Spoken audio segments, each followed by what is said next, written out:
Do we have everybody here? The meeting is being live streamed. Got it. Here we go.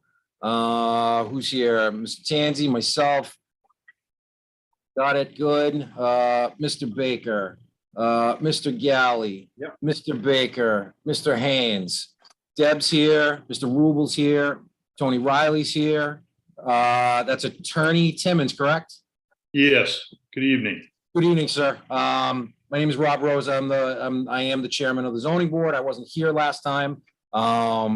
So I think you heard the discussion. I'm gonna kind of step back as I wasn't a voting member anyway. I am gonna start up the meeting, get everything rolling, and then we'll go from there. So I've got 7:30 p.m. on the ticker. So here we go. Welcome everybody to the February 7th meeting, February 7th, 2023 meeting of the Rockland Zoning Board of Appeals. As a matter of fact, we're all members are participating remotely. That would be Mr. Tanzi, myself, Rob Rosa, Mr. Baker Sr., Mr. Galley, Mr. Baker Jr., and Mr. Haynes. So at this point, I would entertain a motion to open the public hearing. So moved, Mr. Chairman. Need a second? So moved. Got a second? Going to roll call. Mr. Tanzi? Yes. Myself is a yes. Mr. Baker Sr., Yes. Mr. Baker Jr., Yes. Mr. Haynes. Yes. Meeting is open. So let me just, I'm going to read the legal advertisement. 7:30 p.m. remotely conducted continuance public hearing will be held by the Rockland Zoning Board of Appeals on Tuesday, February 7, 2023 at 7:30 p.m. on the application submitted by Andrew Shanahan, manager, BNS LLC, care of attorney James S. Timmons, 55 Willard Street, Quincy, Mass, for a use variance pursuant to section 415-21.2E3C, downtown Rockland revitalization overlay district, and section 415-89.1 zoning variances. The applicant is proposing, if approved, to legalize an existing first floor rear residential unit. The property is located in the B1 Business 1 zoning district, section 415-13 of the bylaw, and is further identified as lot 68, map 45 on the Rockland Assessors maps. The owner of the property is BNS LLC. Attention, Craig Borgesani. Sorry about that. 1146 Oliver Ave. Number C, San Diego, California, 92109. The applicant and all interested parties are advised to check the town's website. Okay, at this time, I'm going to turn the chair position over to Mr. Tanzi. I'm going to step back. I'll be the associate member for the rest of the meeting. Mr. Tanzi, floor is yours. Thank you, Mr. Chairman. Deb, could you just read who the voting members are, just to refresh our memory?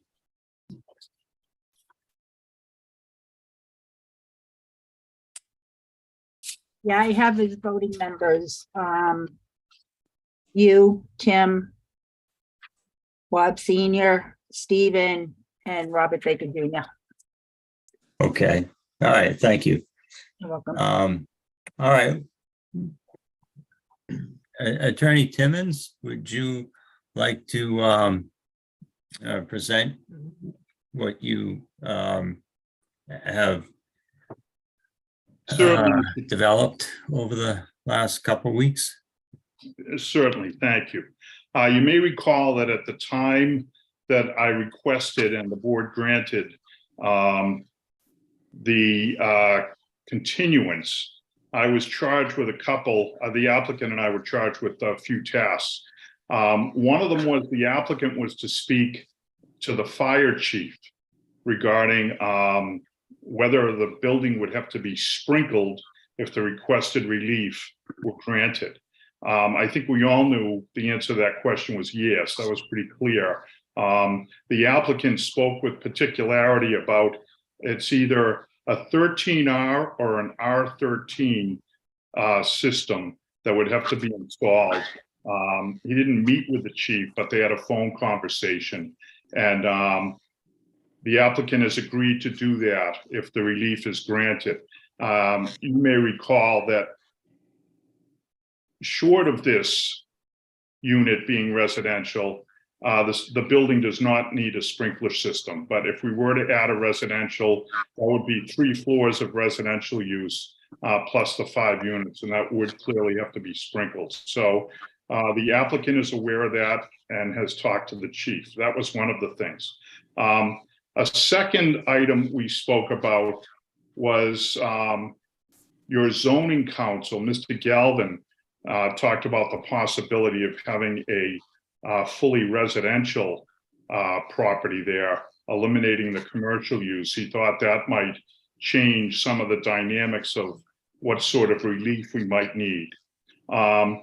The applicant reviewed that and does not want to go forward as a fully residential property because he feels right now the commercial unit is occupied. It's on, as you know, a main street, East Water Street. And he felt that this is exactly what the ordinance is intended to promote, the type of unit that's there now. There's an awning and a little bit of a bump out on the front of the building. So what Mr. Shanahan said is we'd essentially be savaging the building if we took some of that apart to accommodate a more residential appearance. So we're not going to go that route. That brings us back to the current application, which at the time of the discussion, I had made my presentation and I had talked about the fact that I believe the requested relief could be granted without derogating from the intent of the ordinance. And in fact, I felt was consistent with the intent of the ordinance. Mr. Galvin talked about the fact that I was covering the second part of your zoning variance standard, section B, about, prior to relief being granted, certain conditions have to be met.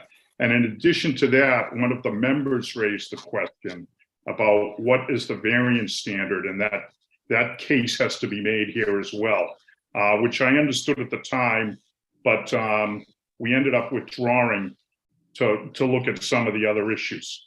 So in relation to the variance standard, what I would tell you is that under your ordinance, Rockland specifically allows use variances. Not all communities do. And the standard is that owing to conditions relating to the shape, topography of the land or the structure. So you include a consideration of the structure shape.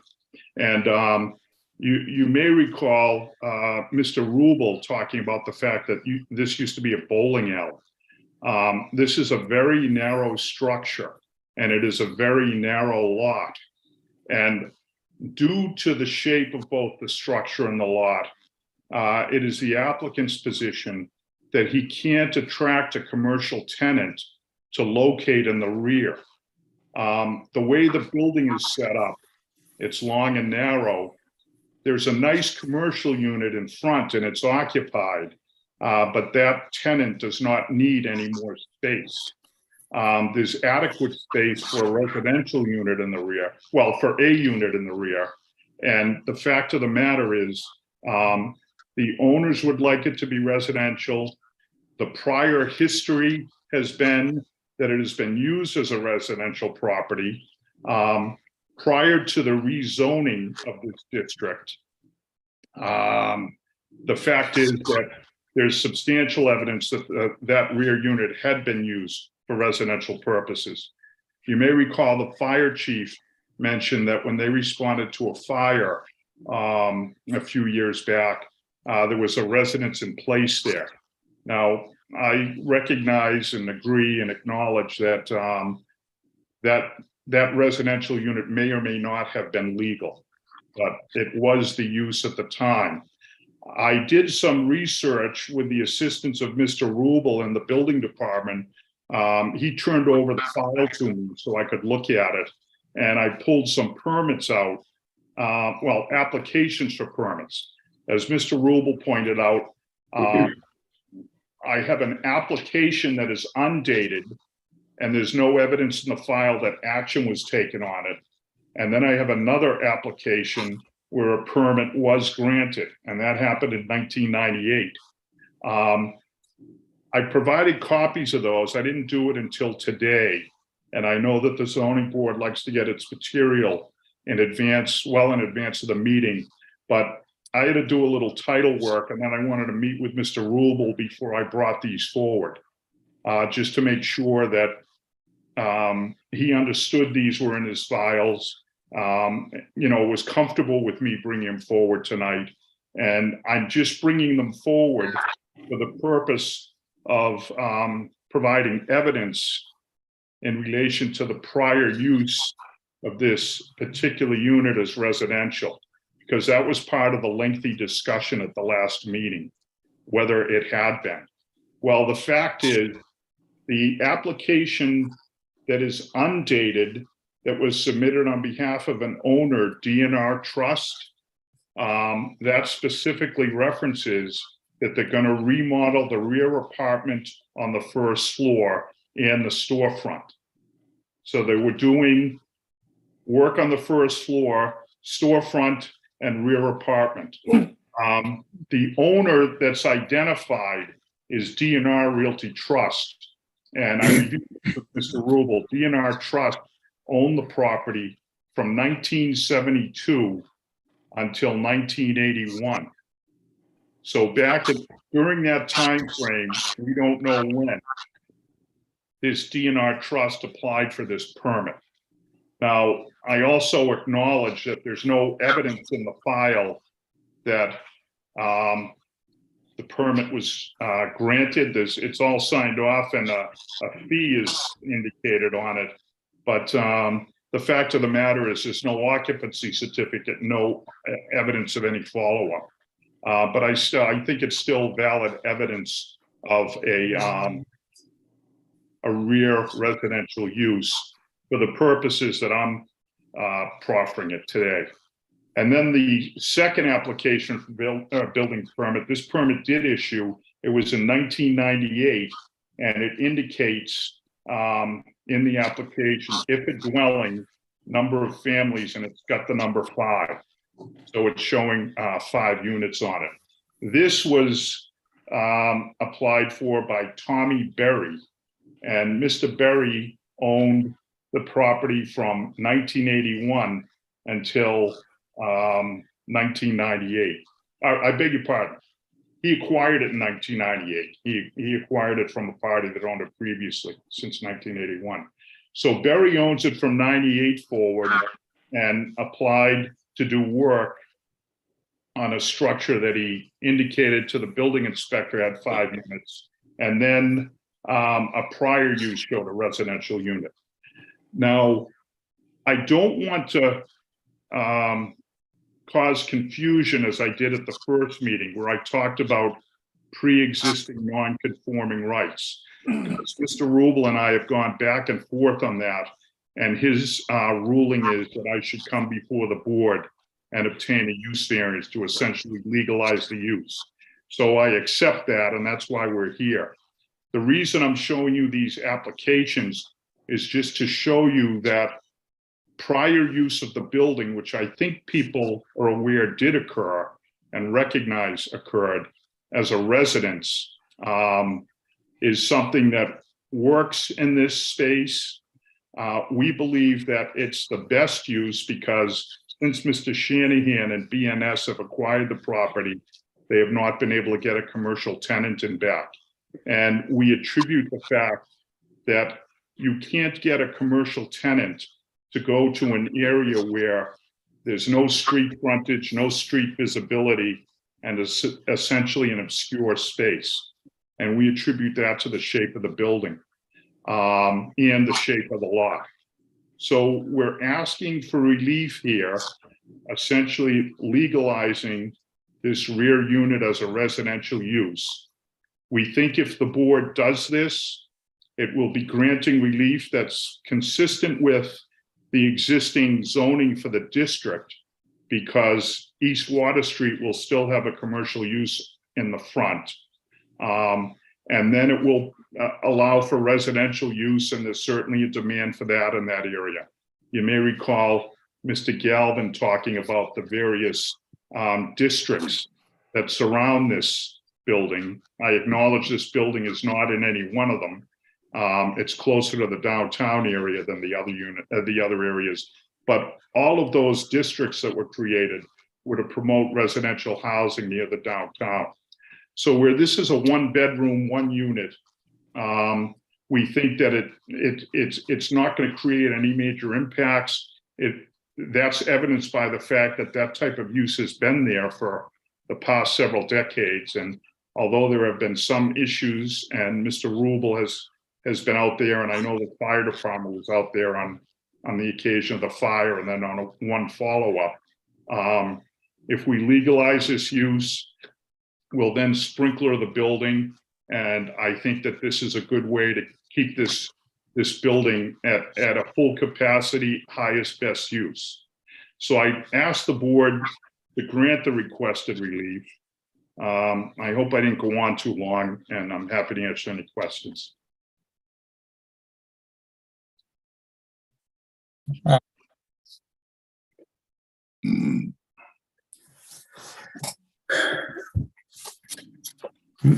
Mr. Haynes, do you have any questions?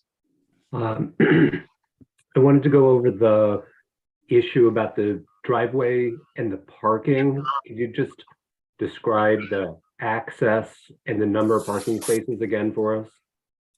Yes. There are 2 driveways up either side of the property. When you look at the site plan, one of the driveways is clearly on the parcel. That's the one as you face the building to the right. And that's the one that is used to access the rear of the building. And you can see from the way the lines were painted in the parking spaces that they're oriented to allow for a drive up from the right side.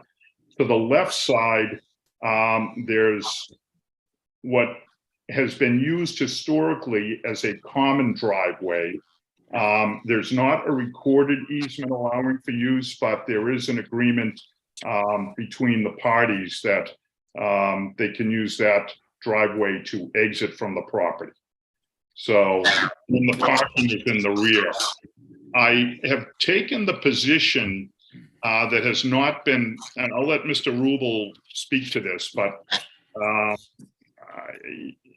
this is how this site has existed for decades in terms of the parking that's in the rear. And I've taken the position that the parking is not an issue here, that there are pre-existing rights, that this was the parking for this building prior to the change in the ordinance.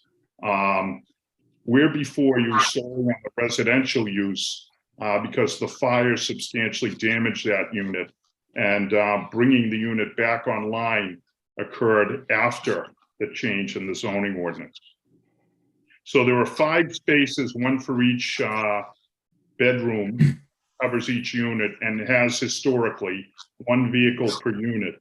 And then there's on-street parking for the commercial use, which is kind of the practice in downtown Rockland in any event. It's all on-street parking, or predominantly on-street parking. So there is legal access to those parking spaces, and then, but aside from the alley behind the auto parts store, that space, that there is actually a legal access means of getting in and out of those parking spaces. Yes, and it's on both sides of the building. I came down and met with the property owners on both sides of the building, and the auto parts store, they're a 9 to 5 operation. While they have vehicles on the side sometimes, there's no issue there, which is the particular concern we had, was that at night there's 360 degrees around that building. Good. Yeah, that was my concern, that people could get in and out, and that there was any safety issue would be resolved. It's the only question I had on this. Thank you. Mr. Rosa, do you have any questions? Yeah, thank you for letting me speak. I know I'm the new one here, so I'm looking at the site plan and I did a little research on the right of way that's there. It's an old right of way. It's an excruciatingly old handwritten right of way. It only calls it out as a right of way. It doesn't call out parking, and it just says they have the right to. It doesn't even really talk about what the rights are. It just calls it out as a right of way. So without knowing if they actually have the rights to park on that piece of property, I don't know if we can really take that into consideration when it comes to approved parking. And on the other side of the piece, I don't, and that's on the left-hand side. On the right-hand side, while a prescriptive easement is probably there's nothing that calls it out as being existing. So the access to get back there or the access to utilize that, I don't think the board can really take that into consideration because there's nothing in writing that actually grants that. So that's one thing to look at. The other thing to look at it is how many spaces are actually required for this? Was that question asked? I didn't hear that answer. I didn't hear the question, nor did I hear the answer. No, that question hasn't been asked. And, I would assert, and I believe here, I've talked to Mr. Rubel about pre-existing rights, because if you went around all of downtown Rockland, find situations where the buildings don't conform with the current zoning. Well, in this particular instance, that parking has always been there. And it was striped prior to the Shanahan ownership, BNS ownership, but prior to that, there was no striping. And so we regard the parking to be pre-existing and therefore not subject to any current zoning regulation. And then as far as the access, I understand as a surveyor, when you look at this plan, what you're saying, and you're accurate. Essentially what you have on the right of the building is a common driveway, and neither side is looking to infringe upon the other's rights to use it, because if you look at the parking for the building to the right, it's oriented to come in that driveway too. So both sides have treated the driveway on the right as a common driveway, and it's always open and clear.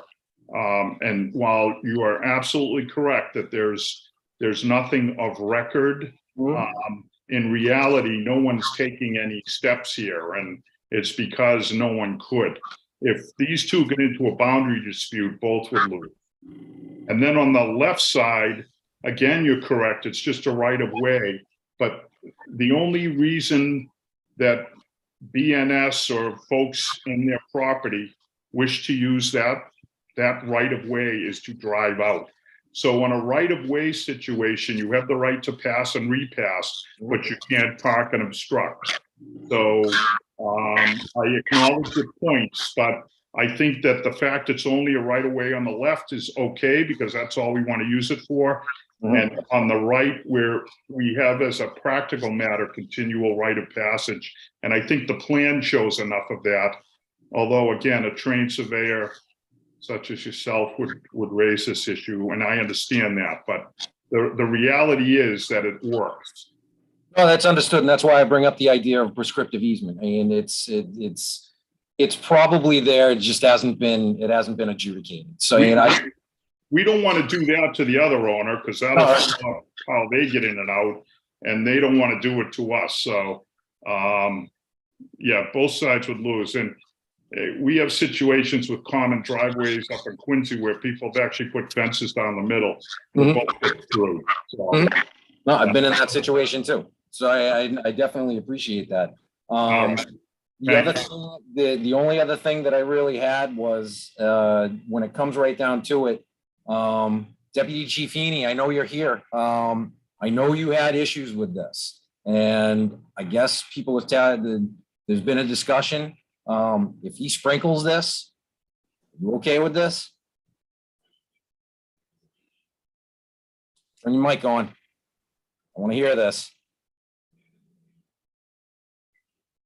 Sorry. So I missed the beginning of it because I was a little late. I was having a phone conversation with my mother and I couldn't get her off the phone. We were told that, that there was a conversation, I can't remember if it was with you or if it was with, Chief Duffy, that the building would need to be sprinkled if this unit in the back was approved. If this building is sprinkled, are you okay with having the unit in the back? So I guess I'll ask for a little latitude in explaining Please. what this starts from. Right after the fire, Mhm. when we did the fire, the gentleman came into the firehouse and said he didn't really want to sprinkle it. And I said, okay, the only way to avoid sprinkling it is to make it one unit on that first floor, have it commercial as it is, to maintain a 4-unit in there. He said he didn't want to sprinkle it, so that's what we agreed upon. That's how the fire alarm system is laid out. That's how everything was done in that building was laid out that way. Mr. Shanahan has been advised of that when he went to purchase the house, and then still moved somebody illegally into the apartment. I actually had a phone conversation with him after one tenant was moving out and he was trying to move another tenant in when he was in Costa Rica, and told him he wasn't supposed to move anybody into that back unit. It's amazingly funny that Mr. Shanahan called me the other day and offered a sprinkler system when he's been fighting with me for years to not put one in. I fight with him on his other properties to get a simple Knox box attached to his property, so we won't have to break doors down if there's a water leak, like happened at 167 Union Street when the roof fell in after multiple complaints from his tenants that he said he never got, which the tenant proved wrong in an email. I have no faith in Mr. Shanahan being an honest person and putting in a sprinkler system. It's funny that even when advised, we now will take in its use as an illegal apartment as something that has been okay in the past. I really don't think that's a strong argument to have. I would definitely, I mean, I would love to have a sprinkler system in there and yes, it would bring this building up a lot better and stronger fire prevention level than it is.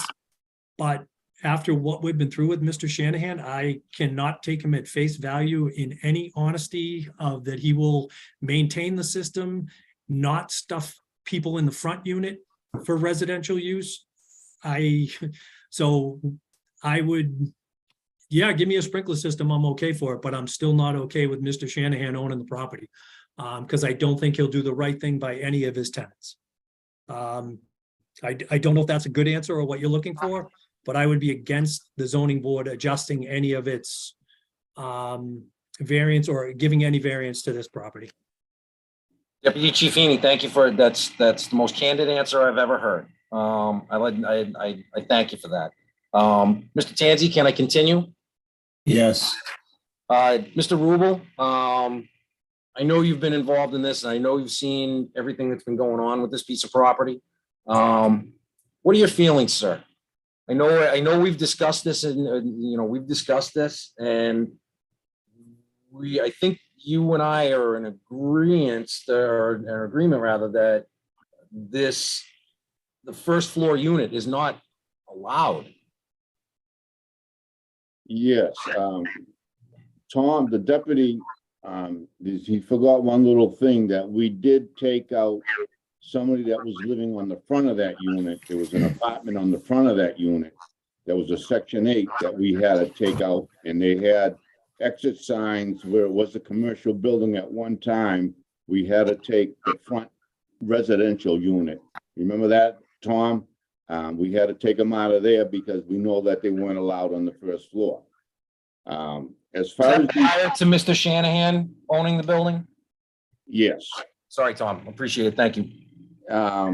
As far as these permit goes, these applications, Jim is right. The first one was never issued a permit. That was no date, but he's saying that person owned it from 72 to 81. That was an invalid application. I don't think a permit was ever issued. And the one that was issued on 98, he is correct again. It says a 5-family, of 5 units. I don't know if it's the 4 units that were above plus the one that's down on the bottom, or is it 5 residential units? I don't know. This application was for a fire escape and siding. And that was a permit that was issued in 98 by Doug Jeffrey. So Jim is right on these 2 applications. That classification of the 5 family though, where would that have come from? Would that have come from the assessor's field card? I believe, I don't know. It's on the application. I don't know what the assessor's card has. Can you bring that up? Give me 2 seconds. I can answer that. These are just Please do. applications completed by owners or contractors. I think the undated one was completed by a contractor, and then the second application is more comprehensive. And here's the signature is of the owner. Okay. So it's definitely not the assessor. All right, I'm just, because again, it's a matter of where that classification is coming from, because if it's the owner and he's just throwing something down, he can put a 6 family. And if nobody's gonna check it, then we don't know. If he's getting the information from the field card from the assessor at the time of the permit, at the time he filled out the permit, that's something that we can start to look at. I still don't think it's something that we can take into consideration, but it's something that we can start to look at. I kind of like to know, I would have liked to know at that point, because one of the things that was kind of brought up is that this kind of stuff happens all the time in the town of Rockland. You know, we've got parcels like this all over the place where, you know, there isn't necessarily deeded rights. Yeah, that time is over. We got to start doing this right, you know, and quite honestly, business as usual is not going to continue in this town. Things have got to be done right, and I'm not talking. I'm talking for the future.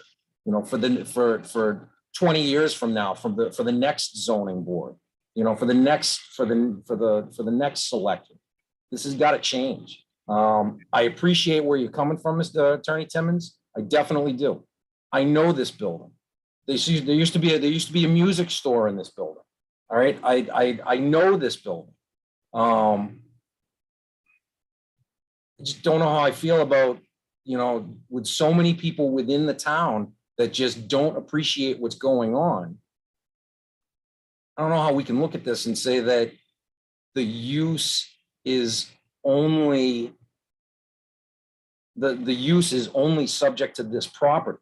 You know, it's there are buildings all over, and I'm going to say it. There are buildings all over town that are identical to this. So the use variance, the criteria for the use variance, it's not just this one piece of property. You know, we'd have to grant use variances to every single piece of property, and I don't know if we can do that. So that's my biggest concern about this. That's my biggest concern. But again, that's neither here nor there at this point. I am not a voting member.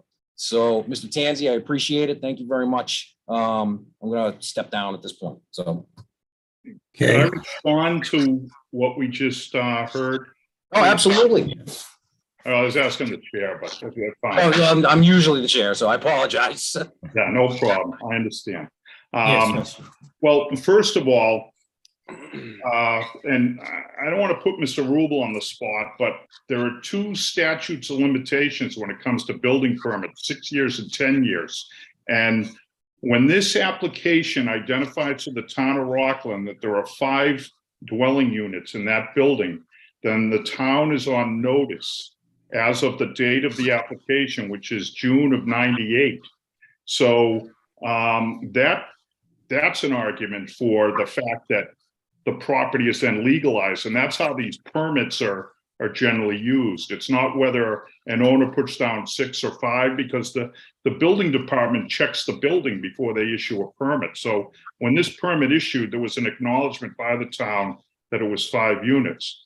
But I'll go back to the point that was made when you concluded your comments, which is that doesn't really matter now, because I'm trying to legalize a unit that Mr. Rubel has said is not legal.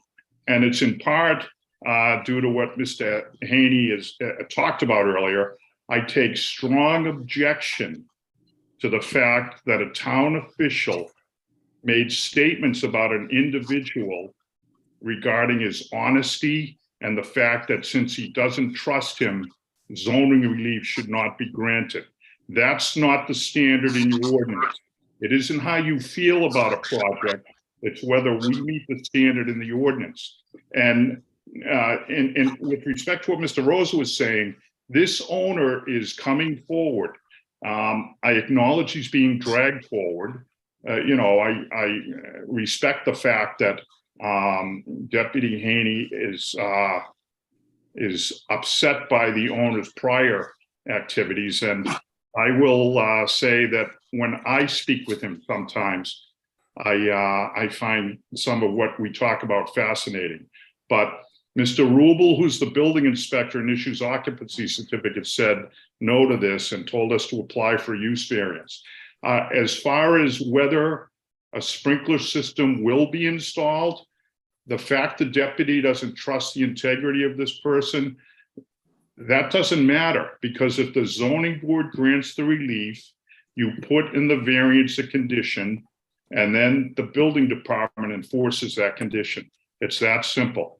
If we did everything based on trust, I acknowledge what Deputy Haney said, that the town would be at great risk, but we're not looking to be trusted here or anything other than give us the zoning relief or give the applicant the zoning relief, and they'll put the sprinkler system in because you've ordered them to. He will tell you tonight he doesn't want to put it in, but he knows from talking to Deputy Haney now that if he wants to have a legal use there, he's going to have to put the suppression system in. He's heard that from the zoning board. He's heard that from Mr. Rubel, and he's heard it from me. So if it's put as a condition in your grant of a variance, which we hope you will vote in favor of, then Mr. Rubel will then be the enforcing agent. It doesn't matter if Shanahan's a good guy, bad guy, honest or not. He's going to have to comply with this condition or he won't have an occupancy certificate. So I would just like to call those points to the attention of the board, and thank you. So, Mr. Chairman, may I speak? Yes. So Jim, if they sprinkle that building, does the tenant stay there, making it five people without the sprinkler system? Or do we put the sprinkler system in before somebody moves in there? Well, I mean, obviously we'd like the tenant to stay because this is a big expense and there's going to be a cash flow issue for it. But, if we could allow the tenant to stay and have him provide each unit with a fire extinguisher or something to that effect, or smoke detectors in the building as well, that would be the preference, I'm sure. Oh, that would be up to the board. Yeah, understood. Well, I'm just answering your question, but I agree. Thank you. Got a question. Mr. Galley? Oh, thank you. I'm just curious. This is the general question. I don't know if the town's attorney can answer it or anyone on the board can answer it or the applicant. Besides the applicant lawyer saying that because an application says it was 5 units, he says now he interprets that as it legally being 5 units. In the town's view, is there anything that says that this was legally 5 units? Because that's my first question. And the follow-up is the applicant, the representative of the applicant said, because it's pre-existing, they're not subject to the rules about how many parking spots they have. Well, let's just say they're pre-existing for 4 residential units and they were already allowed to, bypass whatever rule there is for whatever reason. I'm just saying, because I don't know the terminology to justify it or legalize it. If they then get approved for 5 units, wouldn't that mean they need a new approval to break or, bypass the rule for whatever, whatever allows them to bypass the parking requirements? So those are my 2 questions. Okay. One dovetails into the other. I'll start. I know you have zoning counsel, and he may perhaps correct me, but I wasn't saying that there are non-conforming rights that I want applied here tonight. Mr. Rubel and I have had this discussion. It went on last summer, and we went through it all. And I'm talking to you about these permits because they show a past history of residential use. That question came up at the last hearing. Was this ever used for residential purposes? And if so, how long, et cetera? So that's the only reason these permits are being discussed. I got into the 6-year and 10-year thing when Mr. Rosa talked about the fact that this is evidence of nothing because it's not from the appraisers or anything like that. I think it's more substantive than not, but it's not something you need concern yourself. The town does not recognize this as a legal use. And we're before you tonight looking for zoning relief because we accept that and as we must. And then on the parking, what I'm saying is this, that the only thing about the building is that particular residential use. That unit exists back there, and it can be used for a commercial use right now. So we could have all 6 units active with the 5 spaces that are behind the building because they all existed prior to the fire. But once the fire occurred and the zoning changed, in order for us to bring a residential use online in the back of the building, we have to legalize that use only. So that's my response to your question. Okay, so one little question. This is, I don't know who can answer it. Is there a requirement for how many parking spaces this property has to have? Under the current zoning, there is, and I'll be honest, I don't know it as I sit here, but I know it's in excess of the 5. Hypothetically, it's got to be at least 7.5 spaces. It could be greater than that. Looks like your town zoning council's ready to go, yeah. Tom, correct me if I'm wrong, but I think it's in the B1 for a multifamily building, it's 3 spaces per unit. Right. And that's current. Right. So I mean, that's the answer to that, but I also understand the argument that whatever that parking lot that exists there now has been there for a very long time and the whole building was using it. So there might be some pre-existing rights there. If you agree with it, I think Well, he's for the board on any pre-existing non-conforming issues. So as far as the parking goes, I think, Tom, you have to make that determination one way or another. Right. Jim, the question I have for you on the parking, not on the left side, not on the right side, but I believe you had said that there's enough parking on the site for the residential uses, but the business has to use off-site parking. Am I correct there? I said that, yes, it's on-street parking for the business, yes, Okay. but And also. where does the off-site or on-street parking go when it comes to snow removal or snow detail? Where do they park? He has the vehicles go across the street to property he owns right across East Water.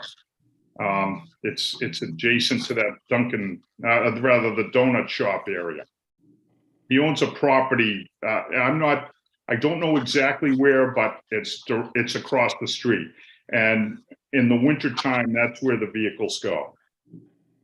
He clears that first and then sends everyone over there.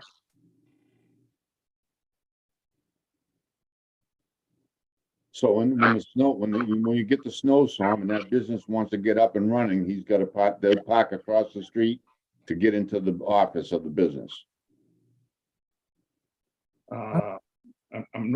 Could you say that again? I'm So sorry. if a snowstorm comes, they can't park on the street.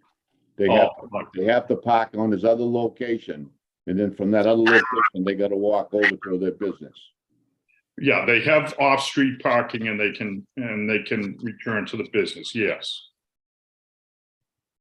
And there's enough parking on the site for these units. Yeah, you mean the other site, correct? Not this site. Yeah. As far as this site, the locus, they're all 1-bedroom units, so we think there's enough. But then across the street, yes, there's plenty of parking. Andrew told me he's used that before. And I know that's subject to Deputy Haney's caveat, but So Tony, if they're not changing anything and they can't meet current parking, so is that parking that's there now, is it pre-existing non-conforming and we can't do anything with it?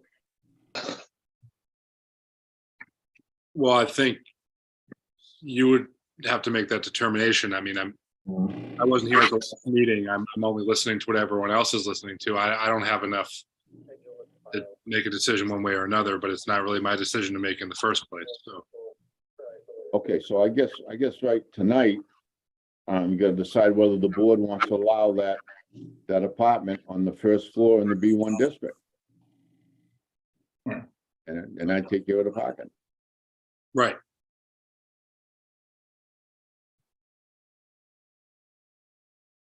That's all I have, Mr. Chairman. Mr. Chairman, can I ask one question? Yes.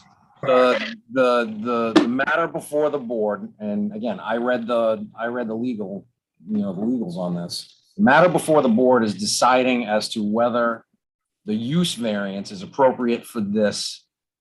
A use variance is appropriate for this piece of property. Tony, does that make sense?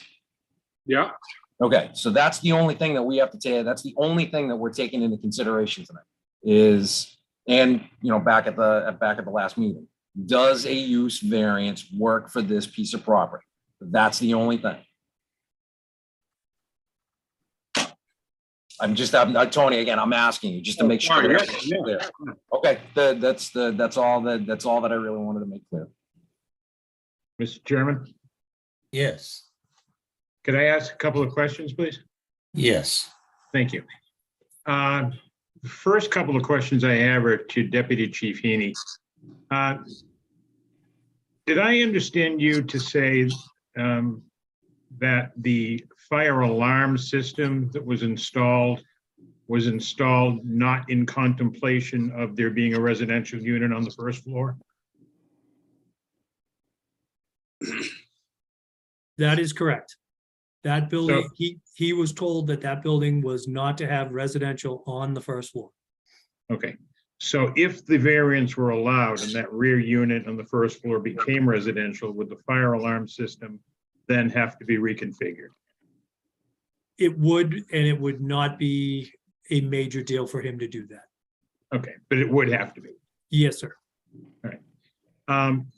Also to you, Deputy Chief, did I understand you to say that at one point, the owner was attempting to move a tenant into that unit with the knowledge that it was not a legal residential unit? 100% correct. I called him on my cell phone and he was on vacation in Costa Rica. Okay, thank you. Yeah.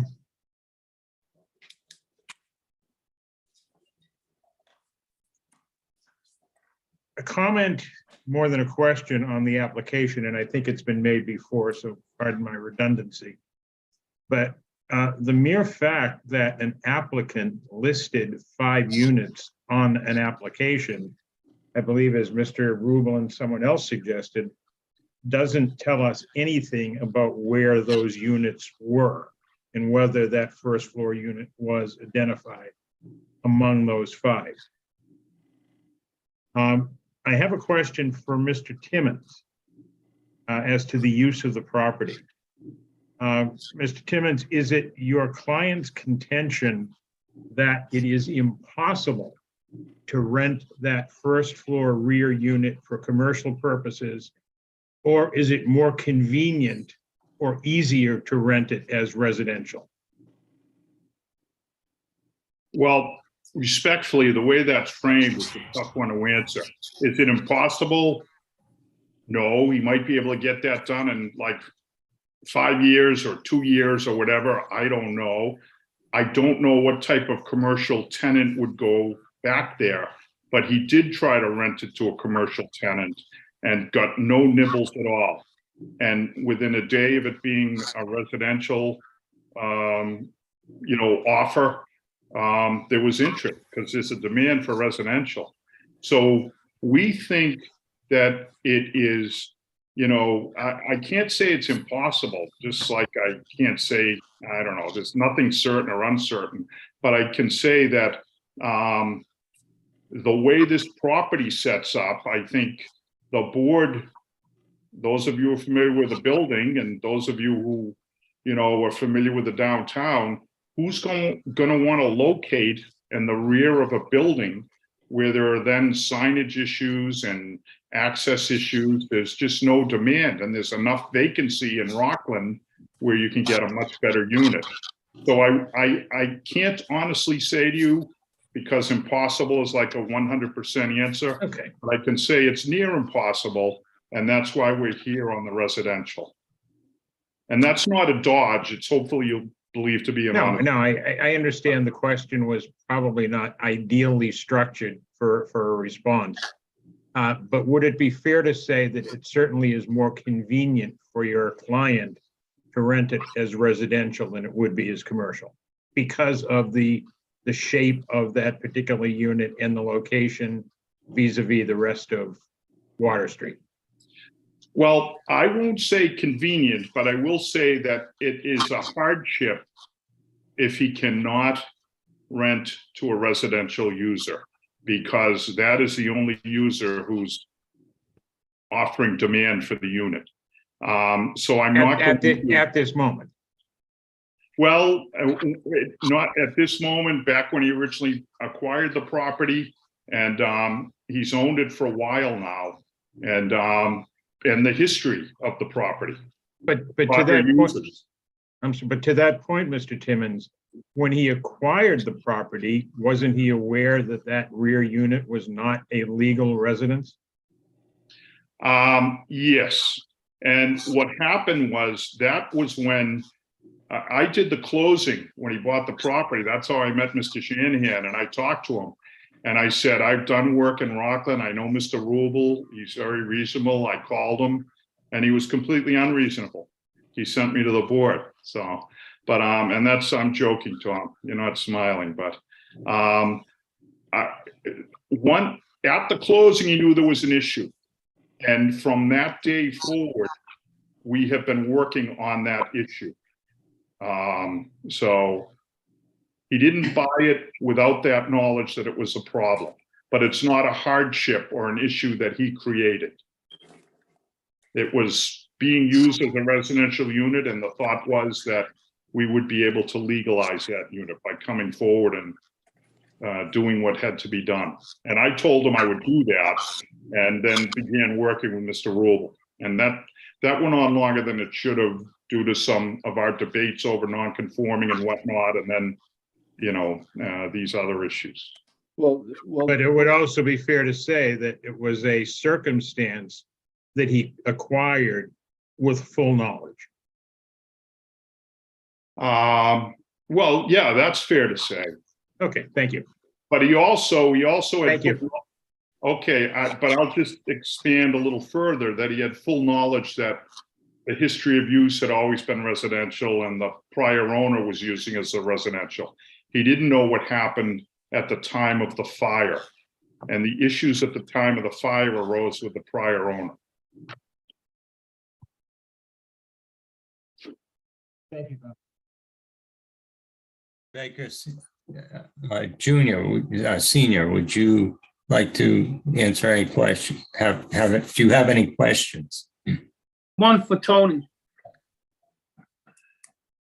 Can we, as a board, because this is a use variance for February of 2023, can we take into consideration any past history with that room, that apartment? Yeah, so you can take it into consideration, but Attorney Timmons was also correct when he, described it as just, he's offering it as evidence of past use, but not for the purposes of like a finding that it was a prior non-conforming use. When you have to make a determination about a variance, about, impacts on the neighborhood and all that good stuff, that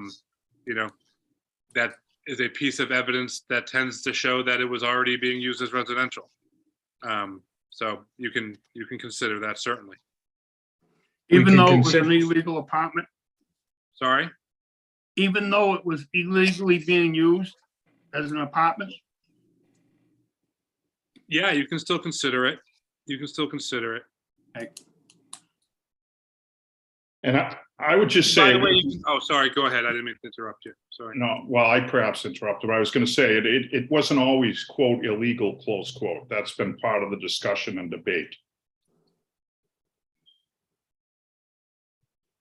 So Attorney Timmons, currently right now, there is a residential tenant in that unit right now. Is that correct?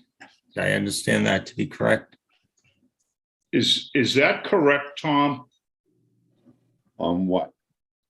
Is there a residential tenant in the property now? I believe there is. And when you had said earlier that he tried to rent it out to an office or to a commercial use, I don't know when he did that, because when the tenant was in there that moved out, he had somebody move right in there. So that unit has never been vacant. So when did he find time to find a commercial use on that when he always had somebody in there?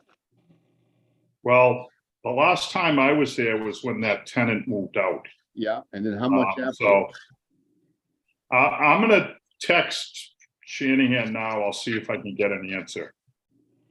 I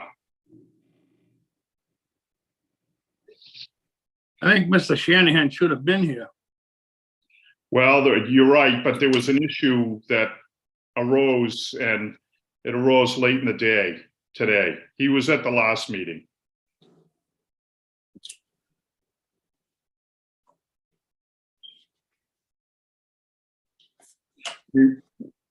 Whether there is someone there now or not, I think Mr. Rubel's point about if this is granted and he's got to put a sprinkler system in, if the tenant has to be removed during that period because that's what the board wants, then that's what's going to have to happen.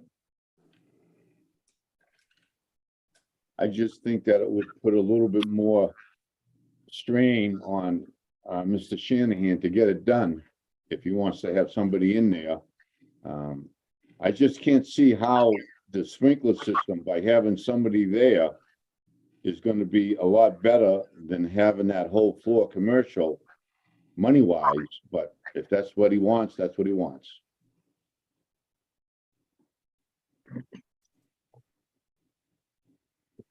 It seems to me that this property, I think, was before the board a couple of years back. Am I thinking about the right property? Attorney Sullivan represented them. What was it, for the monument company? I thought, Empire Construction? I don't recall. Mike, Greg, it might have been the next door neighbor property, because I remember the adjacent parking configuration on the plan. I remember seeing this. Because I remember the catwalk that's along the side of the building. So I remember this location coming to us. I don't remember which side of the property line it was though. Yeah. That's the difference. There is a tenant in there now, a residential tenant in the rear unit. Illegally. Beg your pardon? Illegally. Yes, understood.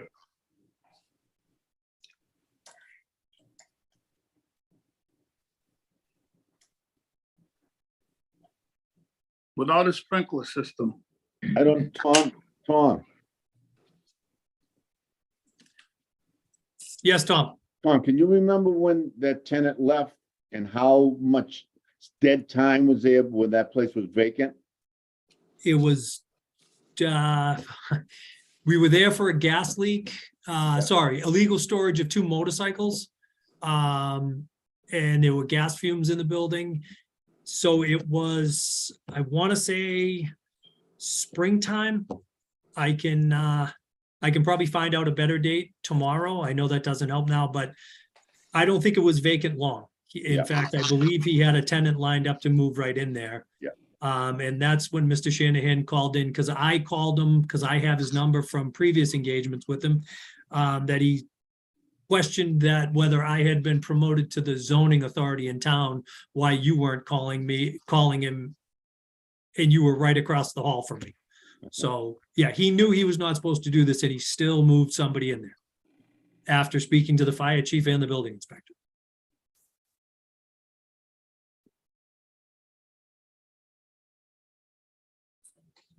So if I can make one more point, I guess, my only concern is he's been told the rules and the bylaws of the town that he can't have somebody living there. Now that we're gonna give him, if we do allow this variance, he's gonna have in the back, how long till he illegally moves somebody in the front? I don't think he knows his boundaries, and that's my question about this whole issue. Well, I can answer that. We were given the opportunity to make that residential. And at the time it was discussed at the last meeting, Attorney Galvin thought that it would be by right. Now, I haven't gone through it all with Mr. Rubel, but he could perhaps by right make this a complete residential, 6 units. And once there's a fire sprinkler system in, then that's not going to offend anybody. But I'm telling you right now that, you know, there's a good commercial, a successful commercial unit there. And he said, when offered the option to convert it back to residential or convert it to residential, I don't want to do that because it'll ruin the way the building appears because it's set up now for commercial appearance. So that's what he intends to do. Yeah, we talked about that, Jim, and I also showed you the 40R in the bylaw on the ordinance where only residentials in that B1, the 40R district, can only be in the factories. And I thought you agreed with me on that. Well, I do. I'm just answering. I mean, I know this is staying commercial. Yeah. Tom, even if we disagree, I know who's going to win every debate you and I have, so.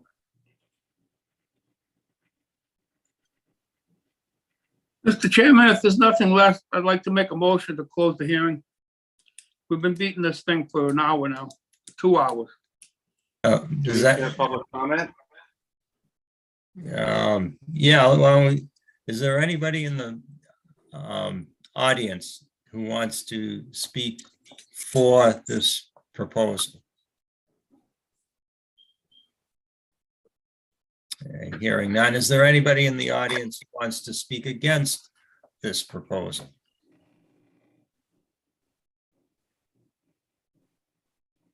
Okay, hearing none. Are there any other questions from the board that the board may have or want to ask? No. All right, hearing none. Does anybody want to take a motion to close? I'll make a motion to close the hearing. Second, Second. Okay, the motion to close has been seconded. All in favor? Mr. Timmons? I mean, I'm sorry. Mr. Haney? Tim, you're muted. Yeah, Tim, I think you're muted. Yes? Correct. Okay. Mr. Baker Senior, Yes, Mr. Baker Junior, Yes. Mr. Galley, Yes. and Mr. Rosa, Not voting. not voting. And I'm a yes. Okay, so that's a vote. you have to read that discussion thing. Deliberation. Yeah, Yeah. that, I'm It's not- sorry. if not, I have it. Hold on. Yeah. The cheat sheet. Rob, why don't you read it? Because I don't have that cheat sheet. No, I'm gonna read it. I'll read it right now. Hold on. Pulling it up. All right. Mr. Timmons. Anyway, hearing none, close above. Okay, Mr. Timmons, our attorney Timmons, the board will deliberate tonight and you are welcome to stay. Your applicant will receive, or your client will receive a decision in the mail with a date stamp, 21 days from the date stamp on the decision. Go to the town clerk's office, request a certificate of no appeal, and if no one has appealed, the town clerk will give you a certification and a copy of the original decision. Take those to the registry of deeds. Have them recorded. One of the conditions is always to show the building department proof of recording. All set? Yes, thank you. Not a problem. I request a 5-minute bathroom break. Granted. Granted. Thank you.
Where did everybody go?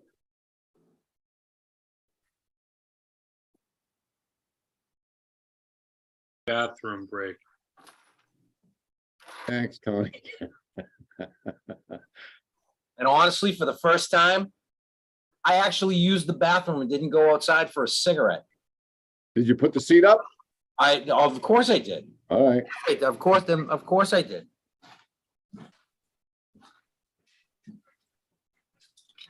Yeah, and actually, I'm looking for some congratulations here. It's been over a month since I had a cigarette. Congratulations. Thank you. How you feel? Congratulations. I'm about ready to chew a hole through the side of my cheek. Yeah, but are you more alert and more, you feel Yeah. what? Yeah, yeah. I'm getting there. You know, Yeah. it was touch and go there for the first week, but you know, we're getting there. We're getting there. So what's your new bad habit now? Buying more guitars.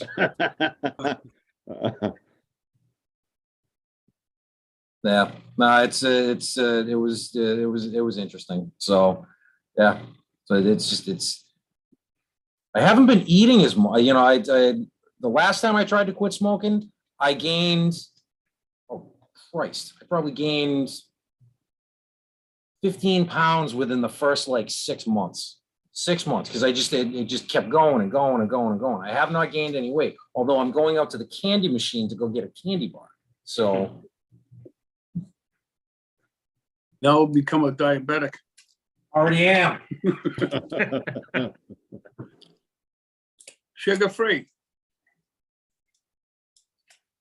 That's no fun, Bob.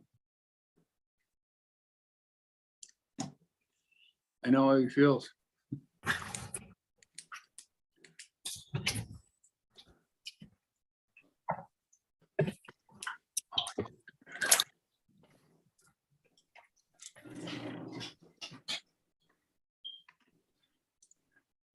I do 5 pills a day and 1 shot a week. What was that, Bob? I do 5 pills a day and 1 shot a week for my diabetes. 5 pills and a shot? Wow. Insulin shot. I'm not there, which is a good thing. Although I take so many pills a day, I could literally draw pictures with them. I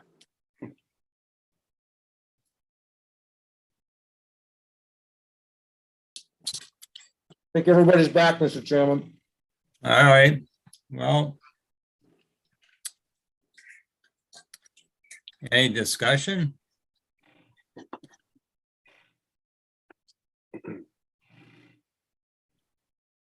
I'll say something. All right, Mr. Galley. All right. I'm generally of the opinion that just because it was there when it wasn't allowed, doesn't mean it should be allowed to continue. That's my basis for the beginning of my decision. All right, I also feel that this will set a precedent for other businesses up in town that may think that their storage room in the back might be able to become a 1-bedroom apartment for them for better income. We're trying to revitalize the town center to bring business in, not to bring apartments. Can I speak? I want to take a page out of Mr. Haynes' playbook here. Usually we like to look at the criteria and what we have to look at and what we have to kind of decide when it comes to the variance. Before any variance is granted, the board must find all of the following conditions to be present.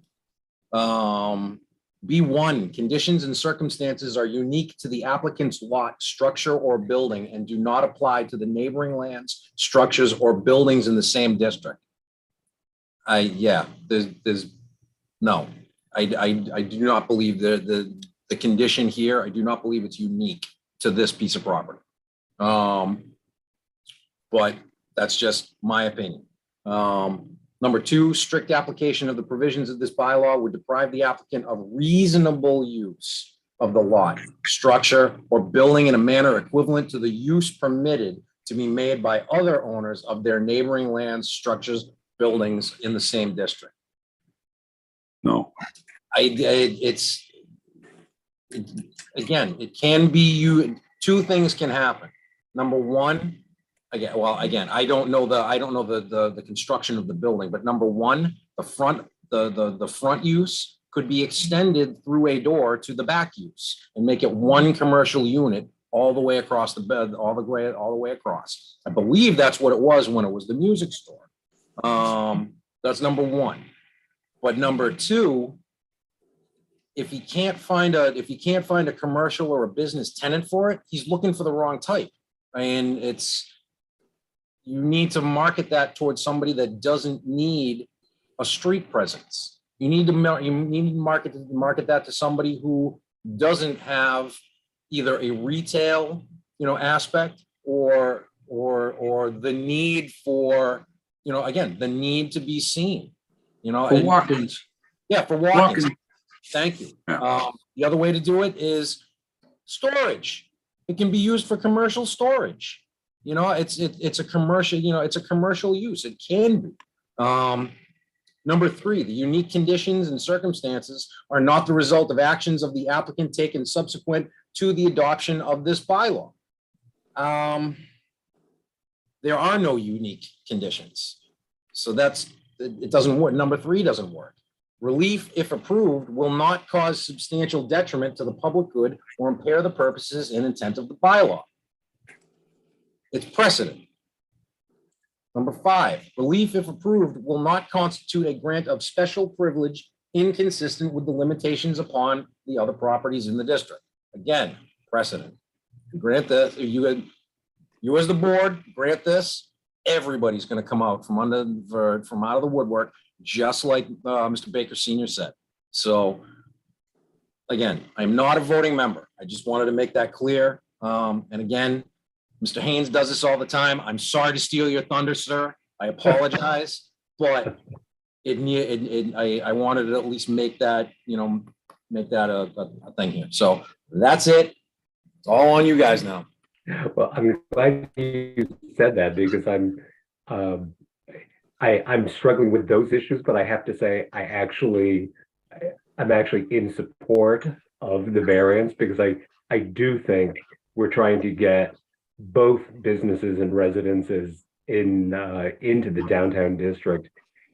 And I think there's a real advantage to the town to have some smaller commercial spaces that are less expensive. We have so many super expensive and they can't be rented. So I like that we've got a smaller unit, and I like that it's a 1-bedroom unit. I like that something's a little more affordable.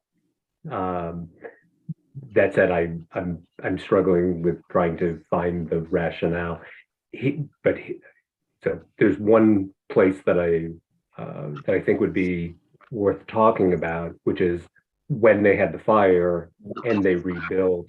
It seems to me that they were offered the opportunity to make it a 5-unit. Like there was no question that they could have a 5-unit if they simply agreed to make it meet the building codes for a 5-unit building, and they decided not to. And at the moment, they're sort of reevaluating and saying, like, well, could we have that deal again? And we'll just bring it up to code as the previous owner should have after the fire. So I'm kind of in support of this if we can find a way to get there. All right. Mr. Chairman, Yes. while I agree with Mr. Haynes' sentiment about the desired uses for real estate in the downtown area, I am more persuaded by Mr. Rose's arguments regarding the lack of uniqueness of the building. And certainly if the variance were denied, there are other uses to which that particular unit or part of the building can be put. So based on those factors, I would not be prepared to vote for the variance. So just as a quick aside, Attorney Galvin talked about this when I brought it up at the previous meeting, and he seemed to indicate, and so Tony's going to be a bit in the dark here, but maybe he can help us. Attorney Galvin sort of responded in a way to say that a use variance, we could take a little more into account about the desirability to the town of this in this particular location. And it was less about the uniqueness of the property. But he seemed to think that for a use variance, we had a little more leeway in making the determination that it's actually kind of a good thing for the town. So, but that was Attorney Galvin. Maybe Tony could help us with that issue. That makes sense. That makes sense to me, generally, especially, I mean, there's this overlay district that kind of contemplates this stuff. I know that's not really what they're asking for, but he's asking almost for like a half. He's trying to split the baby of what the overlay district allows, whether it's storefronts on the first floor, or he, potentially could turn this into a residential building, but I think there might be a question about that from what Tom said before about the factories, but yeah, I mean, we're not talking about building a building in a location that's too close to a lot line or other houses and whatnot, but and generally residential use is considered a lesser impact use than commercial. So if you're inclined to grant a variance in this case, it's not like you're granting a variance for a commercial use in a residential neighborhood.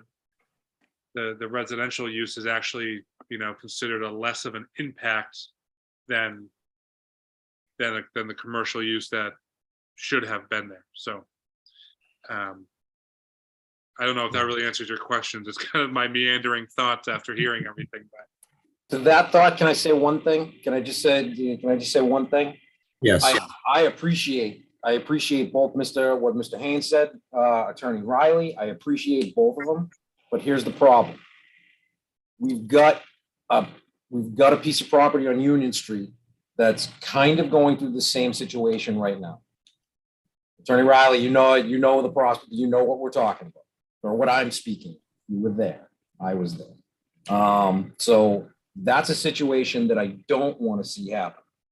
Because if this gets granted, then that guy's going to show up. That's number one. Number two, but I'm sorry, you wanted to, no, please. No, yeah, so since you brought it up, I think we can talk about it a little bit. I mean, I think that's fair, and that, there's also the other building at 408 Union Street that is closed now, and that's also in the B1 district, and part of that issue with that building was residential use on the first floor when there shouldn't have been. So there is a history of municipal enforcement against these types of configurations.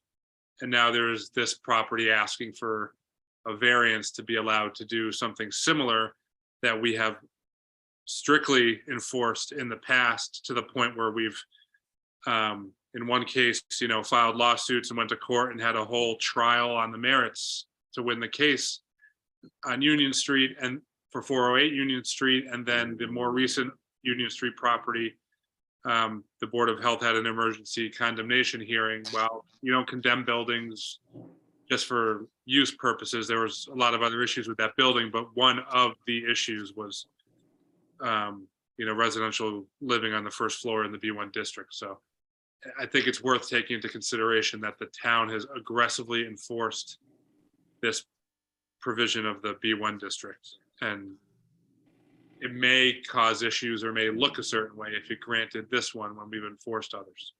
And the only other comment I would have is, if that were the case, and then all of a sudden, all these other properties that the town has pursued, with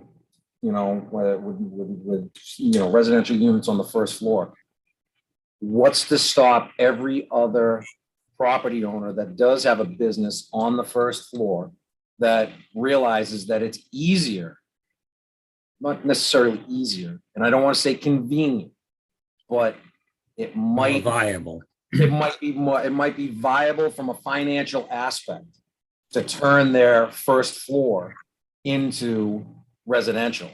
Then all of a sudden we lose all the businesses along Union Street. And that's the portion of the, the variance analysis that you really kind of has to make this a unique determination about the single property. Mm-hmm. If you don't think it's unique, then that's something you have to consider, because I don't disagree with the notion that if you give one out to one person, then you're going to have a line of people out the door looking for the same exact thing, and they can point to this decision as precedent to say, well, my building is just as unique as this one. And,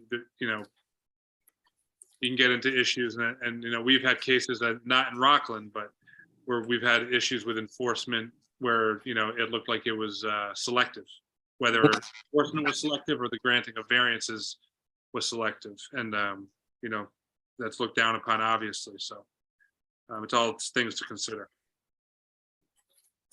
Okay, well, I think everybody got a chance to speak. Me personally, I do take the variance situations seriously. I think they do have their places. I don't think they should be given out frivolously. I think they need to be scrutinized. I think variance criterias need to be considered. There's a number of variance criterias that were stated. There's a lot of shape of the lot and uniqueness. Granted, there is a valid argument that the rear unit probably wouldn't survive as a conventional business. But there's also the criteria that stood out in my mind that I thought hit home with this particular project is, will it deny substantial use of the property. And I have to say, the denial of this variance will not deny the substantial use of that property. The back area could be used as storage. It doesn't necessarily have to be used for storage of the business that fronts the property on the first floor. It could be a storage area for an electrician or something like that who just needs a space to put some boxes in. The other issue is public, how it impacts the public. It doesn't sound to me like if this variance was granted, that unit, that building can be sprinklered anytime soon. It would be very, very inconvenient. And right now, if there's a tenant in there, the tenant is in there illegally and basically at risk, or at higher risk than other tenants, because he's in a building, or they all are in a building that should now be sprinkled. So, I'd just like to leave it and wrap it up and just say my opinion is that we've got a variance criteria, and all those criterias really have to be met. If you feel that they have, then vote accordingly. If you feel that they haven't, then you'll have to vote your conscience that way as well. But it looks like everybody has stated their piece. I think we all did a very good job. The board was very respectful of the varying ideas and opinions that came forth. I thought they were all good. I thought they were all valid, but at the end of the day, and it is the end of the day, we have to make a decision on that. So if there isn't any other points of discussion that any of the members want to discuss, I'd like to entertain a motion either for or against the granting of Chairman? this variance. Yes. I'd like to make a motion to deny the use variance. Okay, a motion has been made. Is there Second. any? And the motion has been seconded. Is there any discussion? Okay. With that, I'd like to take a vote on to deny this variance. Mr. Haynes? I'm going to vote no. No to deny. So, No okay. to deny. I deny. Okay. To the dial. Okay. All right. Mr. Galley? I vote yes to deny. Okay. Mr. Baker? Senior? I vote to deny. Okay. Mr. Baker Jr.? Yes, to deny. Yes, deny. And Mr. Galley? Oh, I already voted yes to Oh, deny. I'm sorry, yes, deny, and I'm a yes to deny as well. So it's 4-1 in favor to deny the variance. So the variance has been denied. Was not passed. Thank you, Mr. Chairman, and thank you, members of the board. And I'd like to thank Mr. Rubel and Ms. Shuttleworth. They were tremendously helpful, did a lot of work on this, so I'd like to thank them publicly. And thank you, sir. We appreciate it. Thank you, Mr. Timmons. That, I'm gonna take my chair back. Tony, you wanted to say Yeah, something? yeah, just when you write the decision, make it a 1-4 vote. If you say that it's a 4-1 vote to deny, it's like flipped backwards and it's confusing. We've had issues. That with it. happened to us once before, didn't it? Oh, yep. Does that make sense? Deb, you heard, I know you heard him. All right. Mr. Rule, you wanted to say something? I saw you lean forward too. No, that was a yawn. Oh, okay. Well, go to bed. I got a question. Yes. As soon as I heard the motion to deny, I remembered our problem with the applicant on Center Ave. Is it possible, like, can we make it a rule or a practice to start, just make a motion to approve so we can have an easier to follow denial and approval process? That's better. I just don't know if we can make that a rule or just like a habit. I just feel like it is confusing. It doesn't have to be a rule, but it is confusing when it appears in, zoning decisions that it's not passed by a vote of 4-1. Yep. So I agree with that. Just as a matter of practice, it's easier for everyone to keep it straight and the decision's more clear.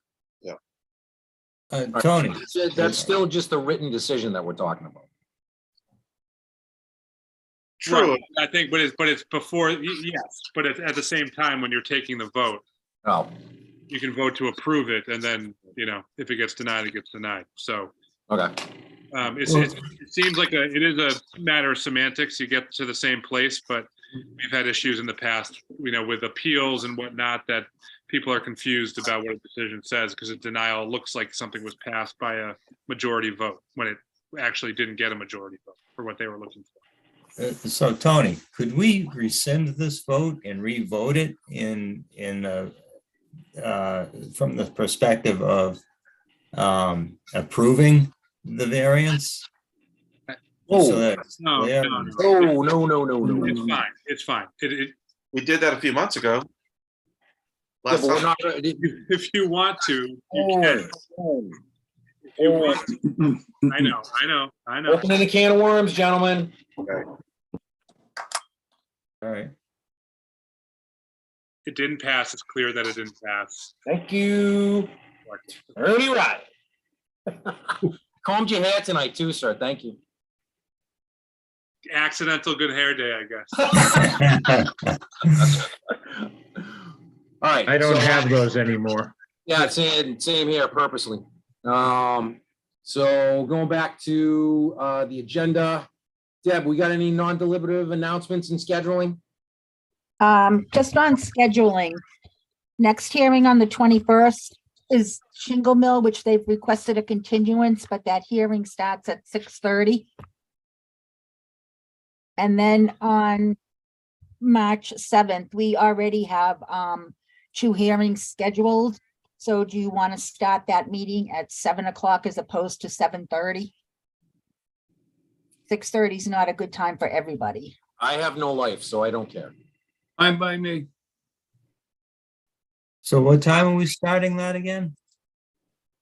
On March 7th at Yeah. 7 o'clock. All right, 7 o'clock, okay. So the request is 7 o'clock. Now, Thank you, Deb, Deb. did you say that Shingle Mill requested a continuance? They Is did. that surprising? That's wicked So for surprising. So for the 21st, they're just gonna continue it. For the 21st, yes, we have to tell them what date we wanted. They requested a date in March. But I'm thinking like calendar wise, it's probably better to go out till April.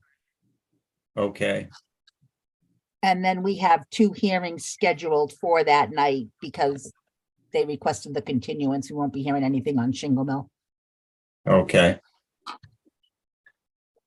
But that, You're saying you're scheduling something else yes, in behind Shingle Mill because Yes, we've at got to 6. continue. at 6:45. Yes, we have 2 hearings. Great.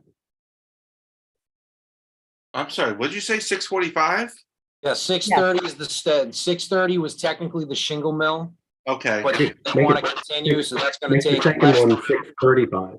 Yeah, I know, I mean, that's 6:30. technically that's technically what it would be, but I'll keep it going for like 15 minutes and then we'll start it. Or you can take an early break. Yeah, exactly. Typically, that would be another smoke break for me, but that ain't a happening thing anymore, so. that was muffled. I didn't quite follow that conversation. So you're saying on February 21st, we'll have 6:30, there'll be a continuance, and then you'll have a meeting at 6:45? Yes, I mean, actually, another applicant at 6:45? yes, Okay. Thank you. you're welcome. Okay. Any other non-deliberative announcements in scheduling? That's all I got. Rock and roll, minutes, as far as I know, we got no minutes at this point, so I'll take it. Adjourn. I got a motion, Second, I got a second, roll call, Mr. Tanzi, Yes. self, yes, Mr. Roberts iPad, Yes. Mr. Baker Jr., yes. Mr. Haynes, Yeah. rock and roll. Enjoy the rest of the evening, gentlemen. Deb, thank you very much. We'll catch you on the flip side.